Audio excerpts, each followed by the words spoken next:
Shalom sahabat religi, baiklah saat ini saya akan menyajikan tutorial penginputan rencana dan juga realisasi penyuluhan di website epakris.kemenak.go.id. Nah guys, di tampilan awalnya kita perlu menginput link epakris.kemenak.go.id. Nah, kenapa sekarang pelaporan untuk penyuluh agama Kristen itu sudah dibuat di website? Itu untuk memudahkan, karena sebelumnya pelaporan di Epakris itu dilaksanakan di dalam aplikasi dan terkadang aplikasi banyak menemui berbagai macam kendala, entah dari sisi muatannya di handphone atau juga pengupgradean yang cenderung memakan waktu yang lama. Jadi menurut keputusan Dirjen Bimas Kristen nomor 354 tahun 2023, akhirnya dibuatlah pelaporan elektronik yang baru, yakni dengan memakai website. Dan ini merupakan tampilan awalnya dengan ada beberapa kotak di sini, yakni username, password, dan juga pilih admin atau penyuluh.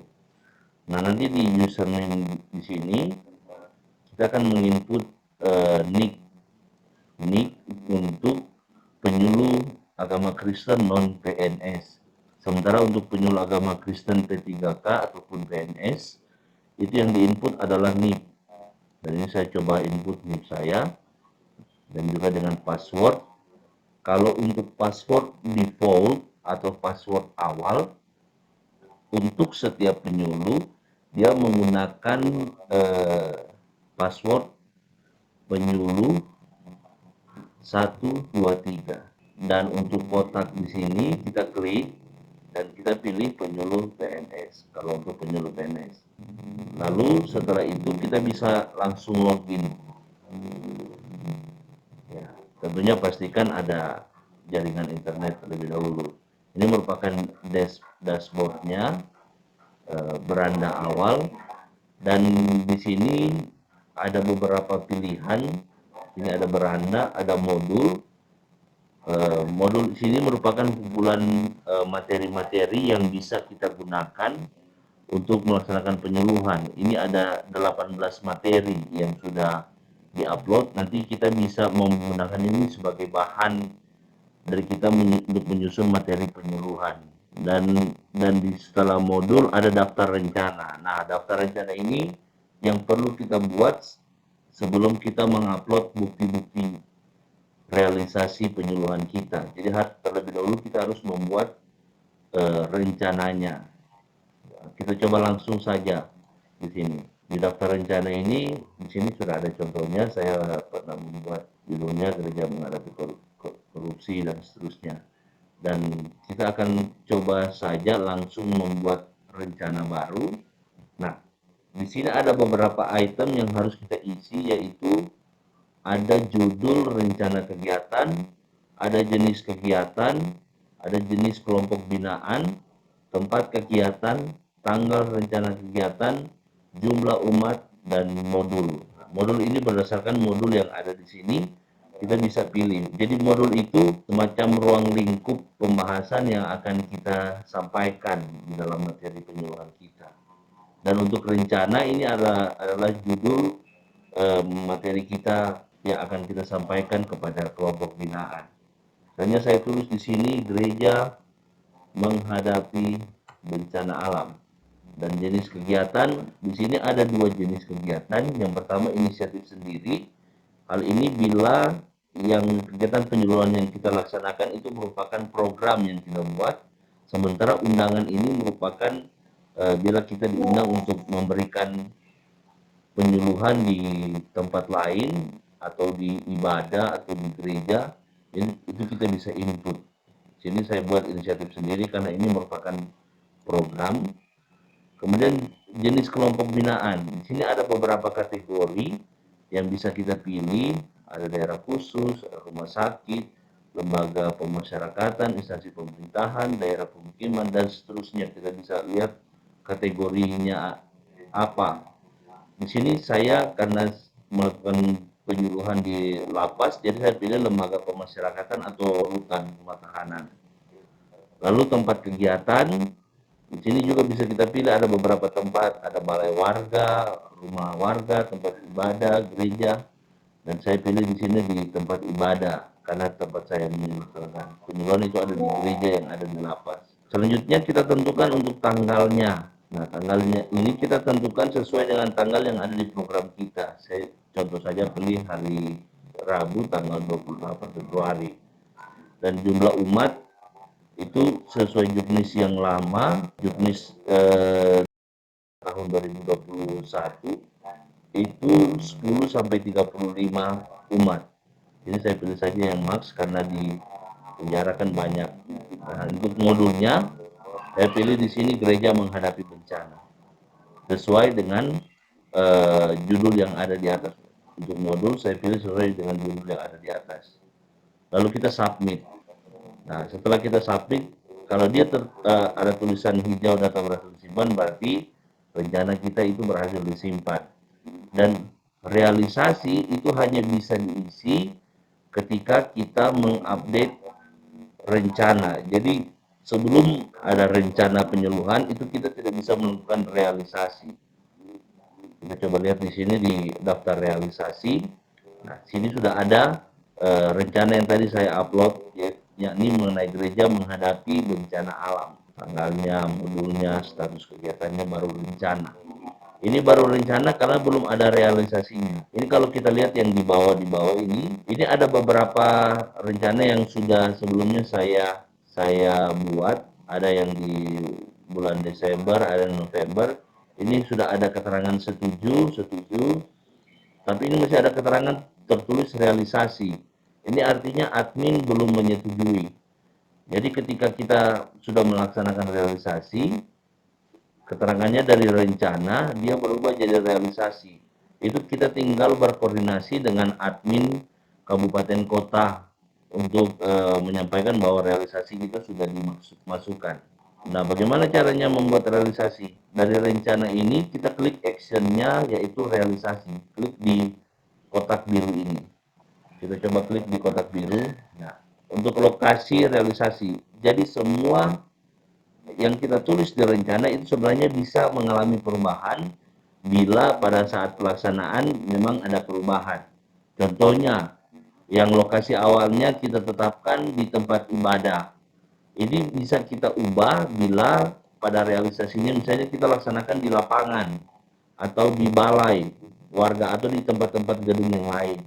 Jadi itu bisa diubah karena ini berbicara realisasi. Kategori mungkin akan tetap bertahan kalau memang tujuan kita yang kalau untuk saya di lembaga pemasyarakatan. Lalu untuk tujuan penyuluhan itu disesuaikan dengan judul. Kalau judul saya gereja menghadapi bencana, berarti tujuannya katakanlah mempersiapkan jemaat untuk memiliki sikap yang benar dalam menghadapi bencana alam.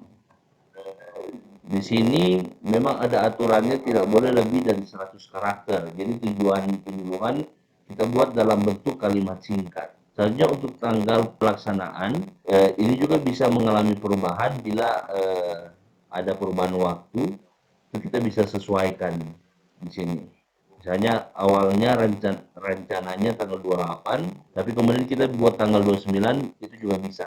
Ini contoh saja. Lalu untuk jumlah peserta pun bisa mengalami perubahan. Misalnya memang yang hadir tidak 35, tapi hanya 30. Nah, itu dia. Jadi untuk realisasi bisa mengalami perubahan bila memang saat penyuluhan dilaksanakan ada beberapa perubahan yang dilaksanakan. Dan untuk bukti dokumen yang akan kita upload ada 4 bukti dokumen. Yang pertama foto daftar hadir yang sudah kita buat yang ditandatangani oleh teman-teman warga binaan. Kemudian ada foto materi bimbingan. Kemudian ada foto kegiatan tampak depan. Tampak depan ini maksudnya tampak penyuluhnya. Jadi penyuluhnya tampak depan tapi tampak belakang kelompok binaan. Kemudian foto tampak belakang, maksudnya foto tampak belakang penyuluhnya, tapi terlihat tampak depan warga binaan. Saya kasih contoh di sini.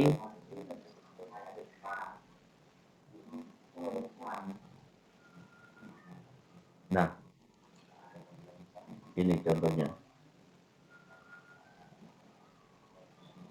Ini contoh tampak depan penyuluh. Jadi penyuluh terlihat mukanya, ini. Kemudian untuk foto tampak belakang, misalnya seperti ini. Jadi terlihat umat binaannya, ya. Itu yang dimaksud foto tampak depan dan tampak belakang. Dan sini kita bisa langsung menguploadnya. Kita langsung choose file untuk daftar hadir. Ini saya ada satu gambar random saja, cuma untuk ini kita langsung upload ini.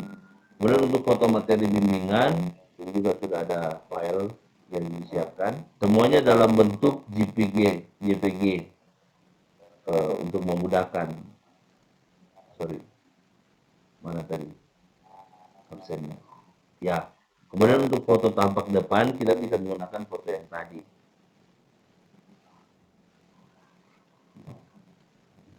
Foto tampak depan dan kemudian untuk foto tampak belakang.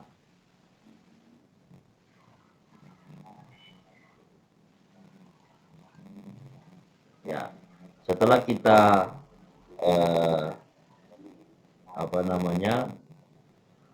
menginput untuk realisasi ini, kita bisa kemudian simpan di sini. Kita bisa simpan dan di sini ada keterangan data berhasil disimpan. Di sini yang sebelumnya dia tertulis rencana sudah berubah menjadi realisasi. Dan bila kita telah selesai menginput realisasi untuk penyuluhan kita bisa langsung berkoordinasi dengan admin kabupaten kota untuk diperiksa ataupun kemudian bisa disetujui ataupun ditolak. Nah, nanti kalau sudah tampil telah disetujui, keterangannya seperti ini, dan ini pun bisa kita print. Nantinya ini juga bisa lebih memudahkan kita lihat gambarnya untuk print. Ya, dia dalam bentuk PDF ya.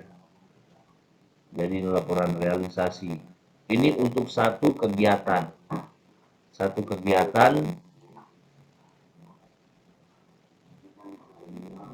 Jadi seperti ini. Jadi bisa lebih mempersingkat laporan bulanan kita yang akan kita masukkan kepada pimpinan ataupun kita laporkan kepada pimpinan kita. Jadi seperti ini. Dia per kegiatan bentuknya seperti ini.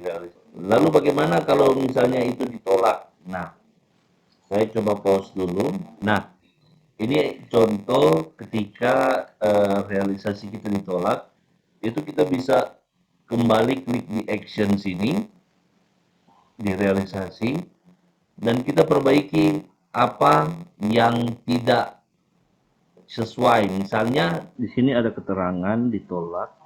Jadi misalnya di sini ditulis foto daftar hadir tidak sesuai. Jadi setelah membaca keterangan itu, kita silakan mengisi ulang realisasi penyuluhan kita, memperbaiki lagi. Jadi yang lain sesuai saja dari tempat ibadah, kategori itu sesuai saja tujuannya dan seterusnya. Kita tinggal mengubah foto daftar hadirnya, dan bila sudah selesai kita tinggal simpan dan kita segera berkoordinasi kembali dengan admin untuk bisa disetujui. Jadi demikian untuk tutorial kali ini, semoga bisa bermanfaat dan semakin semangat untuk teman-teman penyuluh dalam melaksanakan tugas dan tanggung jawab. God bless semuanya, salam suluh.